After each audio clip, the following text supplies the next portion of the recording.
ਵਾਹਿਗੁਰੂ ਜੀ ਕਾ ਖਾਲਸਾ वाहिगुरु जी की फतेह। सत श्रीकाल, नमो बुद्धाय, जय नमो साथियों, अस्सलाम वालेकुम साथियों। वॉइस ऑफ मानवता न्यूज चैनल पर आप सभी का स्वागत है। मैं मेघराज सिंह अमेरिका से। साथियों, आप सभी जानते हैं कि हम उठाते हैं गरीबों की आवाज, मजलूमों की आवाज, जिनकी कोई आवाज नहीं उठाता, उसकी वॉइस ऑफ मानवता उठाता है। आज की मुलाकात जिंदे लोगों के साथ। जिंदे हम उन्हीं को मानते हैं जो सच बोलना जानते हैं, वरना झूठ बोलना तो मुर्दे भी जानते हैं। तो साथियों, बड़े खुशी की बात है, हमारी जो है हरियाणा से सुनीता जी ने एक गोल्ड मेडल जीता है, जो यहाँ पर किर्गिस्तान के अंदर एक प्रतियोगिता हुई है। तो इसमें इससे पहले भी इन्होंने गोल्ड मेडल जीता था बैंकॉक से 2020 में, और 2020 में जो है गोल्ड मेडल जीतने के बाद में काफी लोगों ने इंटरव्यू लिया इनका। और उसके बाद में इस बार किसी भी मतलब मेन की मीडिया ने, किसी यूट्यूबर ने, किसी ने भी कोई इंटरव्यू नहीं लिया। मतलब ये बड़े दुख की बात है, लेकिन खुशी की बात हमसे मतलब ये है कि नंबर 1 पर आए किर्गिस्तान के अंदर। तो थोड़ा हम डिटेल बता देते हैं, उसके बाद में उनका स्वागत करते हैं। तो जैसे कि आप जानते हैं कि ये मतलब किर्गिस्तान की राजधानी बिश्केक में जो है 9th world stand lifting champion की जो प्रतियोगिता हुई है। इसमें भाग लेने वाली सुनीता जी हैं, जो रोहतक से हैं, और सीसर खास की बेटी जी हैं। और इन्होंने जो है 35 किलो जूनियर भार महिला वर्ग में खेलते हुए टोटल 252.5 किलो भार उठाकर गोल्ड मेडल जीतकर भारत का, अपने राज्य का, अपने परिवार का और अपना नाम पूरे वर्ल्ड के अंदर रोशन किया है। और दूसरे नंबर पर जो है किर्गिस्तान के जो शिमियो ने 250 किलो भार उठाकर के सिल्वर मेडल जीता है। और तीसरे नंबर पर जो है पाकिस्तान की जो नाजिया खान ने 240 किलो भार उठाकर के ब्रॉन्ज मेडल जीता है। तो एक खास बात और बताना चाहते हैं आप सभी को कि इस 6 दिवसीय प्रतियोगिता में 14 देशों के 215 पुरुष व महिला खिलाड़ियों ने हिस्सा लिया। और सबसे मेन बात यह है कि संदीप कड़वासरा जी भी है, इनका जो अहम रोल है इसका इसमें। तो जो सुनीता जी से जानकारी लेंगे, पहले इनका स्वागत करते हैं, उसके बाद में सवाल जवाब करेंगे स्टार्ट। जी सुनीता जी, आपका वॉइस ऑफ मानवता न्यूज चैनल पर बहुत बहुत स्वागत। सत श्रीकाल जी। जी सत श्री अकाल सर, मैं धन्यवाद करती हूँ आप सभी का। और जो मेरे छोटे भाई बहन और बुजुर्ग व्यक्ति देख रहे हैं, उन सभी का मैं दिल से धन्यवाद करती हूँ जी। सुनीता जी, देखो, ये पहली बात तो लड़कियों को आज की डेट में मतलब भारत की जो मानसिकता है बहुत वैसी मानसिकता समझते पुरुष की जो है वहाँ चलता राज चलता है। ऐसे हालात में आपने इसमें निकल करके इसमें कैसे तैयारी कर लिया आपने, आप लोगों ने इसमें मेडल, गोल्ड मेडल तक जाना तक? जी सर, एक्चुअल में मैं ना एक गांव से बिलोंग करती हूँ। सीसर खास गांव है हमारा। और वहाँ पे तो वैसे भी मतलब लड़कियों को बाहर ही नहीं निकलने देते, क्योंकि मैं एक इकलौती लड़की ऐसी हूँ कि सीसर खास गांव से खेलती हूँ। और बाहर जब भी मैं बाहर जाती थी तो बहुत सारी कठिनाइयों का सामना करना पड़ता था। कभी कोई कुछ कहता था, कभी कोई कुछ कहता था, ऐसे ही चलता रहता था। मम्मी पापा मेरा साथ देते थे, क्योंकि वो हर टाइम मेरे साथ रहते थे। जी। तो इसमें सुनीता जी एक बात बताएं, जैसे गोल्ड मेडल तो एकदम तो नहीं जीता जाता, इसके लिए पूरी तैयारी करनी पड़ती है। तो आप कितने दिन से इसमें तैयारी में लगी थी इसको जीतने के लिए? थोड़ा इसके बारे में थोड़ा खुलासा करेंगे आप? जी, मैं 2017 से तैयारी करने लगी हुई थी। मैंने district, state, national, north India सभी गेम्स खेले हैं। और उसके बाद में मेरा 2020 में सिलेक्शन हुआ था इंटरनेशनल में 8th world strength lifting championship में। वहाँ पे मैं 52 kg बार कैटेगरी में खेली थी, तो मेरा गोल्ड आया था वहाँ पे। और उसके बाद में अभी फिर से तैयारी लगी हुई थी कि फिर से वही प्रोसेस थी, डिस्ट्रिक्ट, स्टेट, नेशनल वाली। और अभी जबलपुर में पीछे हुई थी चैंपियनशिप मई में, उसमें मेरा सिलेक्शन हुआ था इंटरनेशनल के लिए। जी। तो इसमें तैयारी मतलब हमने चलो आपसे पूछा कि कितने दिन इसको तैयारी में, 2017 से आप तैयारी कर रहे थे इसमें। तो इस मंजिल पे आप जो पहुंची हैं यहाँ पर गोल्ड मेडल जीतने तक, इस मंजिल में पहुंचाने तक किन किन लोगों का हाथ है? आपके माता पिता का और बहुत सारे जो साथ में होते हैं, अकेला तो नहीं पहुंच पाता आदमी, बहुत लोगों का साथ चाहिए इसमें। तो किन किन लोगों को आप इसका मतलब कौन किन लोगों ने साथ दिया आपका इसमें? जी सर सबसे पहले तो मेरे मम्मी पापा हैं, क्योंकि उन्होंने ही मेरा सबसे पहले साथ दिया था कि जी मुझे बाहर निकलने में, या फिर कोई भी बात होती तो मैं उनसे डिस्कस करती थी, बोलते थे कि भाई ठीक है, ये करो, जो अच्छा लगता है वो करो। और मेरे कोच हैं संदीप कड़वासरा जी, जी उनका करती हूँ। और जिन्होंने मुझे चलना सिखाया, मेरे कोच हैं गोपाल कृष्ण जी, उनका धन्यवाद करती हूँ। और जिन लोगों ने मेरी मतलब आर्थिक स्थिति कमजोर होने के कारण मेरी मदद की, हर उस व्यक्ति का धन्यवाद करती हूँ मैं। जी।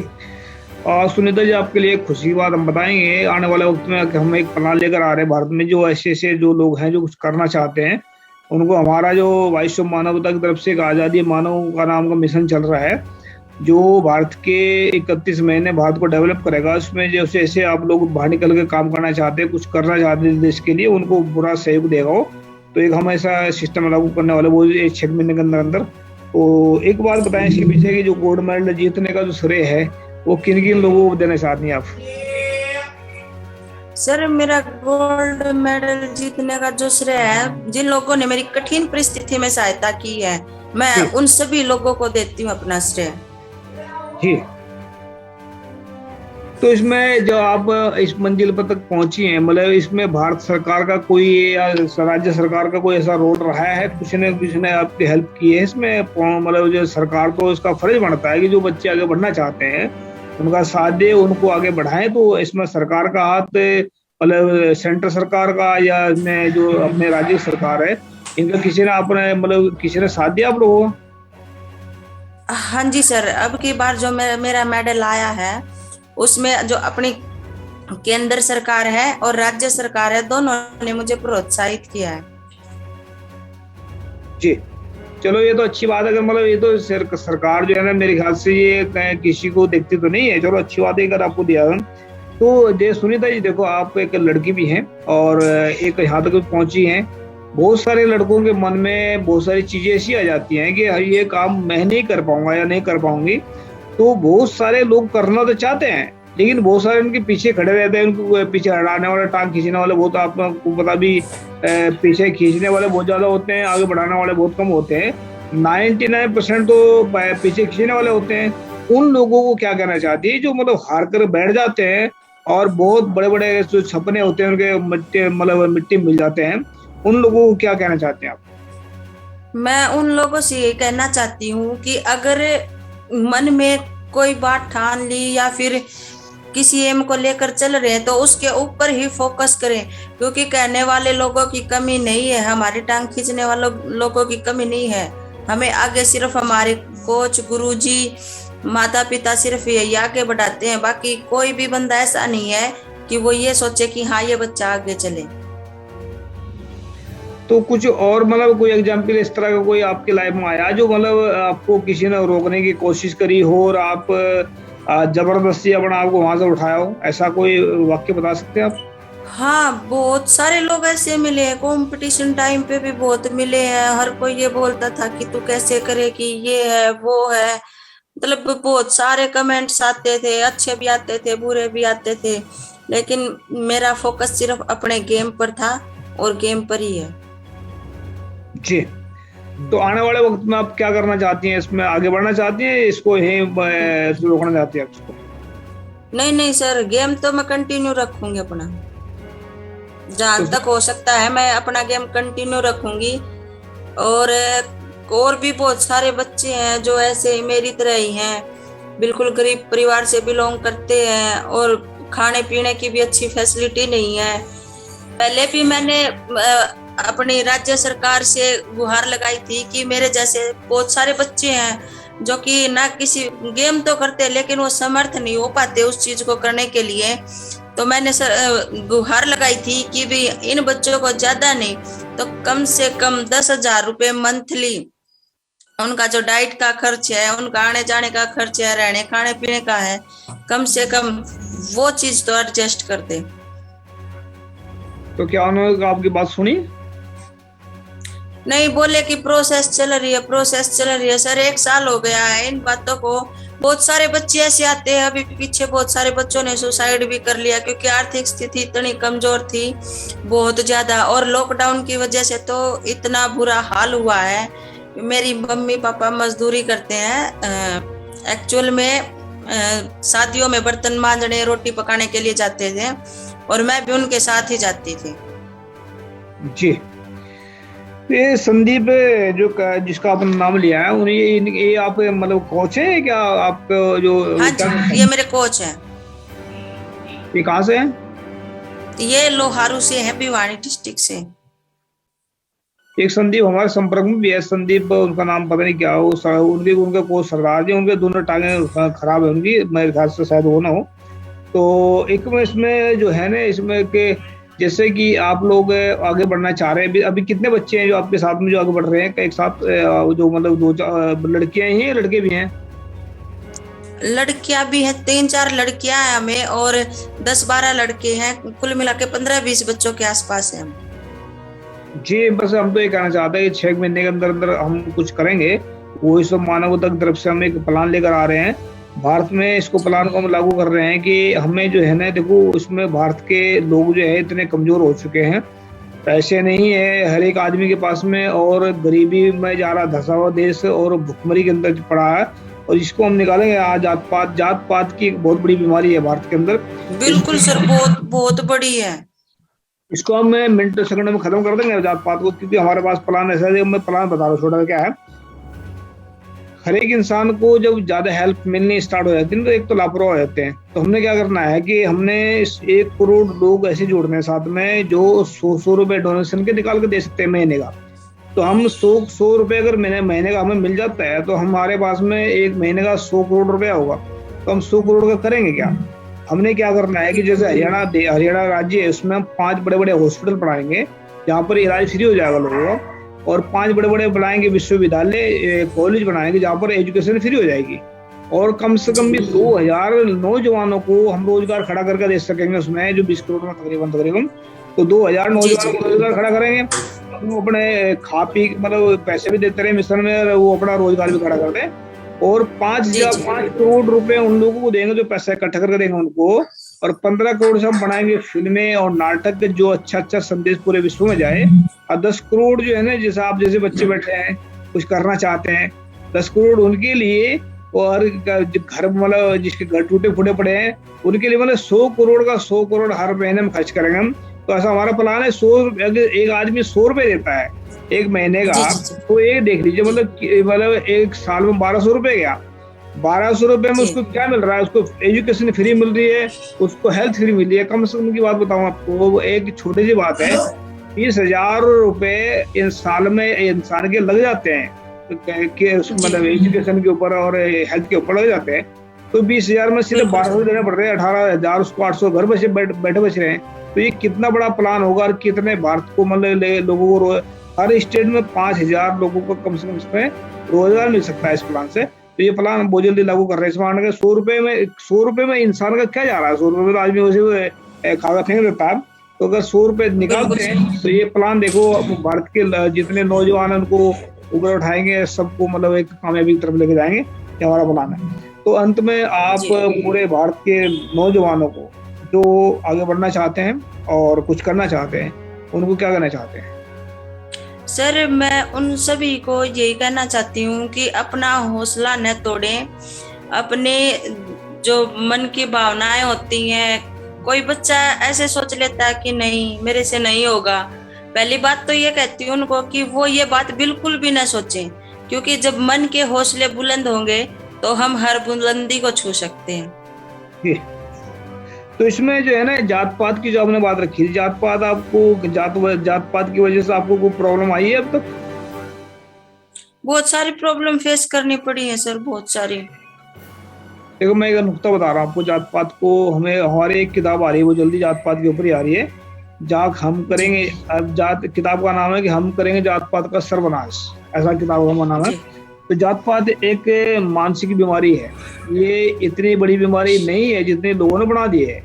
इसमें दरअसल क्या है, हम सिर्फ सोचने वाली बात है, मतलब सोचने वाली बात है कि सिर्फ उसको आप मिनटों सेकंडों में अंदर से खत्म कर सकते हैं। ऊपर से फैलाने वाले तो फैलाते हैं उसको, लेकिन खत्म करने का प्रयास किसी ने किया नहीं है।